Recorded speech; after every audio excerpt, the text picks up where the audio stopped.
Bonjour à tous, j'espère que vous allez bien. Donc voilà, étant donné cette collection d'astuces et de trucs, un des trucs pour moi qui est un des plus importants, c'est d'apprendre à apprivoiser son vin. Apprivoiser, ce n'est pas un mot anodin. Apprivoiser, c'est comme un animal. On veut le rendre plus docile, on veut le rendre plus sympa, on veut le rendre, pour une personne par exemple plus sociable. Bien, les vins, c'est la même chose, parce que lorsque on le reçoit à l'état brut, ce qui veut dire sorti de la bouteille, ce vin de qualité va avoir souvent des aspects d'acidité qui sont importants, des aspects d'astringence importantes. Donc ça, c'est vraiment une matière brute qu'on se doit d'apprivoiser. Et l'outil pour apprivoiser un vin, c'est bien entendu la carafe. Ce temps de contact avec l'air lui permettra de pouvoir les rendre beaucoup plus souples, beaucoup plus adéquats à votre palais, moins dérangeants et plus sociables, ce qui veut dire que beaucoup plus adaptés pour le palais de ses invités, de sa famille ou au moment là où on va vouloir les consommer d'une façon sociable. Alors, j'en ai fait quelques-uns devant moi que j'ai déjà apprivoisé, que j'ai carafé préalablement. Et un truc que je peux vous offrir, c'est celui-ci, c'est de vous-même le faire. Donc, de garder vos bouteilles, donc vos petites bouteilles, et de pouvoir, au moment de l'ouverture de ce vin, quand vous arrivez chez le caviste, la remplir. Là, j'ai un 375 millilitres. Donc, j'ai simplement pris de ce vin, je l'ai simplement transversé dans celui-ci. Et je l'ai mis au ras-bord et puis j'ai mis un bouchon dessus. Donc je sais qu'il était comme neuf. Alors il n'y a pas d'air qui pourrait l'aider à pouvoir encore une fois s'assouplir. Donc il est vraiment là à l'état brut et je vais vouloir comparer avec l'autre partie qui, elle, j'ai carafé. Donc en l'occurrence, je les ai tous carafés pendant 6 heures. Encore une fois, c'est à vous de voir. J'aime bien aller de temps à autre les humer, les mettre en bouche si vraiment ils me plaisent. Apprivoiser veut dire il faut qu'ils me plaisent à mon palais et il faut que je pense au palais aussi de mes invités avec qui je vais peut-être vouloir les partager. Donc, je vais faire avec vous cette petite dégustation. Encore une fois, c'est à vous aussi de faire à la maison et de voir un peu, là, en comparant, ainsi de vous convaincre de cette importance. C'est ainsi qu'on le sait. On compare un vin qui a été carafé, un vin non carafé, et là, on se dit effectivement, ce serait dommage de se priver de cette matière un peu plus apprivoisée. Alors, j'y vais tout de suite. Donc, j'ai le Phoenix Rivière des Chênes que je vais utiliser. Donc, je vais avoir ainsi que le Saint-Jacques, donc le classique en blanc. Et puis, je vais avoir aussi Coteau-Rougemont, le Pépin. Non, attendez, c'est celui-là, c'est le Vidal Réserve. Donc, un peu de boisé pour celui-ci. En fait, ces deux sont boisés, ceux-là, il est sans. Donc, je vais débuter avec celui-ci parce qu'il est moins intense que les autres. Donc, il ne va pas accaparer mes papilles autant que les deux me le feraient. Alors, je vais d'abord débuter avec la matière apprivoisée parce qu'encore une fois, une question de souplesse. Donc, ça fait déjà quelques jours là, que je l'ai au frigo. J'ai utilisé la pompe. On voit que là j'ai fait une bonne utilisation quand même. Il en reste encore très peu. Donc c'est une utilisation quotidienne, un verre, pas plus, depuis 4 jours environ. Et il me restait évidemment la moitié d'une bouteille et l'autre moitié, elle est ici. Alors on va voir en comparant ces deux matières, voir les différences qu'ils ont entre les deux. Alors voilà, il est versé. Alors je débute avec la matière déjà apprivoisée pour me donner une idée. Donc déjà on a une matière qui est déjà, il n'y a pas d'alcool qui s'en ressort, il n'y a pas déjà, il est déjà fort sympa. On voit qu'il est déjà homogène au niveau de son odeur. Il n'y a rien vraiment qui en ressort. Il y a le fruit qui est là, il y a la fraîcheur qui est là. Donc c'est à peu près à ce que je m'attends au niveau de son nez après un bon carafage. Donc on y va. Vraiment très bien. On a vraiment un très beau nez, assoupli, il n'y a rien qui dépasse, il n'y a rien qui choque. Voilà. Maintenant, je vais humer celui qui a été non carafé, voir la différence entre les deux. C'est pas pareil, malgré tout que la fraîcheur est plus imposante, on a encore une fois des pics d'alcool, mais vraiment très minimes. Donc déjà au départ, il était quand même assez carafé, donc voilà, c'est un beau produit qui pourrait plaire même sans carafage. Ça veut dire que sans carafage, on pourrait garder beaucoup plus longtemps. Donc, ce n'est pas obligatoire. C'est important de pouvoir vous-même le goûter. Perso, je préfère carafer parce qu'encore une fois, on a une plus belle subtilité. Alors, on y va en bouche.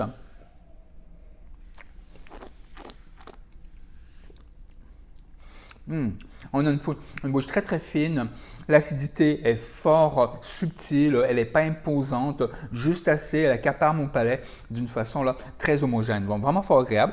Et derrière, là, on a le fruit, là, le raisin qui se présente aussi très très bien, qui nous laisse une belle fraîcheur, menthol, avec une saveur là, fort agréable. Mais pas, non, encore une fois, non imposante. Encore une fois, l'objectif, c'était de pouvoir homogénéiser tous les aspects qui, généralement, dans un vin qui n'est pas été carafé, est plutôt brut et qui va pouvoir justement se mettre trop d'avant et qui ne donnerait pas une chance à ce vin de pouvoir nous apporter les saveurs qu'il possède. Alors, je vais y aller maintenant avec la matière brute.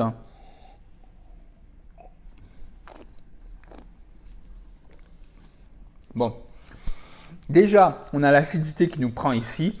Tu as envie de faire ça, quoi. Parce que là, c'est vraiment trop accaparant. Donc, vraiment, un grand pic d'acidité là qui est fort présent, qui rafraîchit un peu trop. Donc, c'est beaucoup moins subtil qu'au moment où il était carafé. Donc, ce n'est pas vraiment à conseiller quand on a ce genre de produit de dire, bon, je vais le servir, surtout pas en apéro. Si on a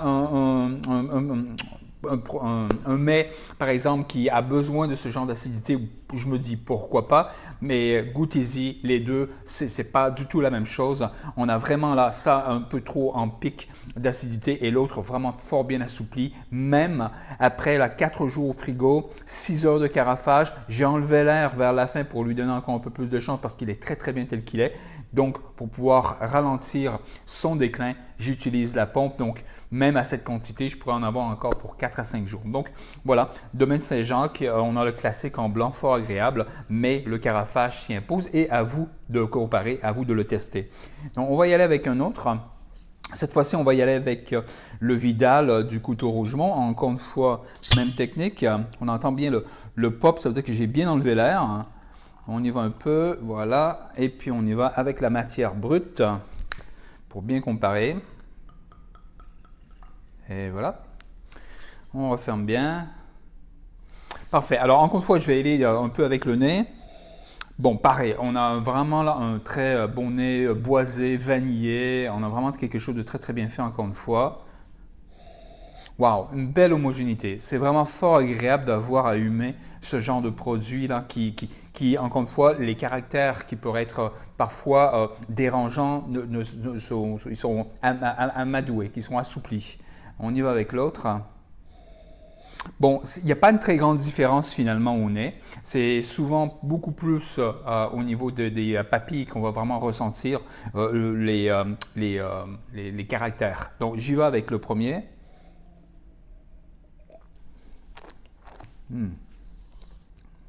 Ah, vraiment très très bien. Encore une fois, bien assoupli, fort agréable, il n'y a rien qui dépasse. On a vraiment un beau boisé là qui est vraiment subtil, agréable, vraiment très très bien fait. On y va maintenant avec la matière brute.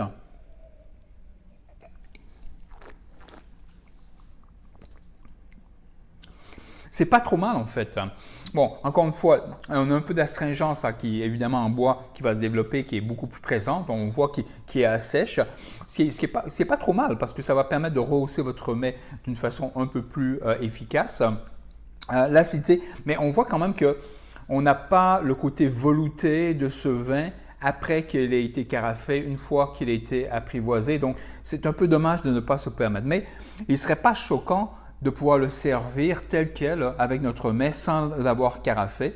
Donc, voilà, encore une fois, ça pourrait être facultatif et c'est à vous de voir. Apprivoiser, c'est bien que c'est pour vous que vous le faites, pour vos invités que vous le faites. C'est pas, on doit absolument le faire. C'est sûr que dans un choix, je préfère d'emblée le faire si je n'ai pas l'opportunité du goûter d'avant. Mais voilà, ce n'est pas toujours une obligation.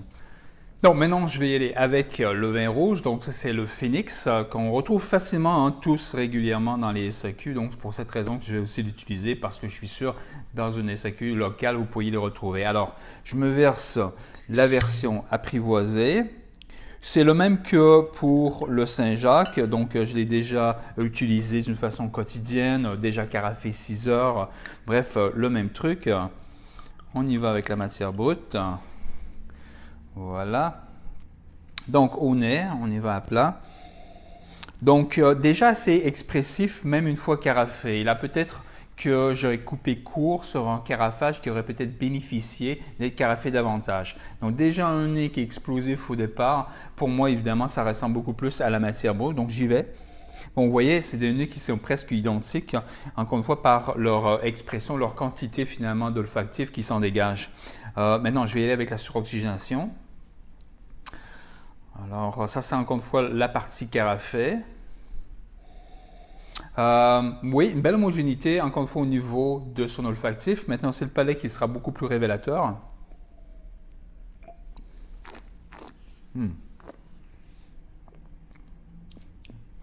Fort sympa. Encore une fois, un peu d'astringence. Il y a quand même 12 mois de barrique, hein, donc sa présence se fait ressentir.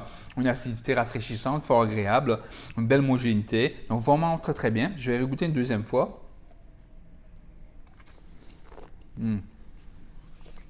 Il va nous chercher, il n'y a rien d'inconfortable. On a vraiment envie d'avoir le mets là qui se présente en bouche pour pouvoir utiliser ces saveurs finalement qui est quand même bien expressif, fort agréable. Alors on y va avec la partie brute.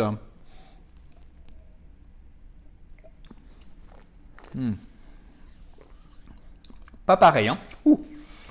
D'abord, l'astringence nous prête carrément au palais.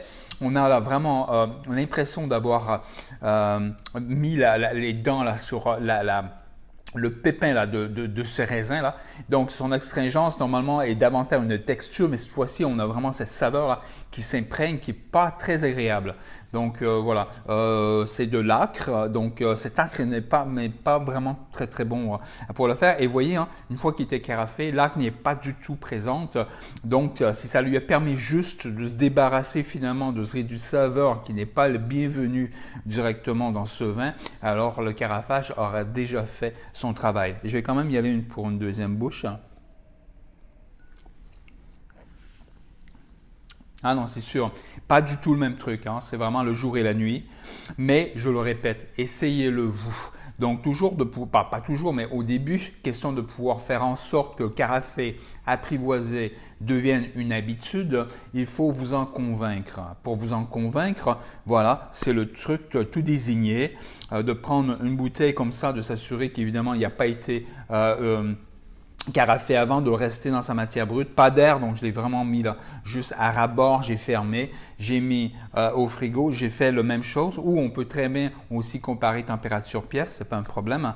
Et puis l'autre partie, évidemment l'autre moitié que j'ai carafé, là je compare et c'est pas le même truc. Là on a vraiment de beaux produits bien apprivoisés et à la matière brute, c'est pas la même chose et il est fort probable que ceux que vous invitez, s'ils n'ont pas l'habitude de recevoir ce genre de produits non homogénéisés, que ça va les déranger. Ils vont dire, bon, finalement, tes vins du Québec, c'est pas terrible. Juste parce que vous n'avez pas pris le temps ou la peine de pouvoir les carafer. Et ce genre de carafage, une fois que c'est fait, je peux facilement fermer le bouchon dessus. Je les ai pendant 6 mois, voire 8 mois, sans aucun problème. Donc, prenez cette habitude de carafer vos vins là, dès que vous arrivez de chez le caviste.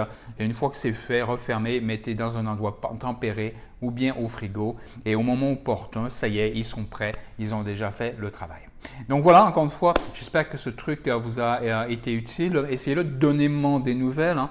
Donc toujours là, soit sur Facebook avec un beau thumbs up ou encore sur YouTube. Hein. Donc c'est fort agréable de pouvoir correspondre avec vous pour être en mesure de voir ce que vous avez envie que je vous enseigne, que je partage avec vous.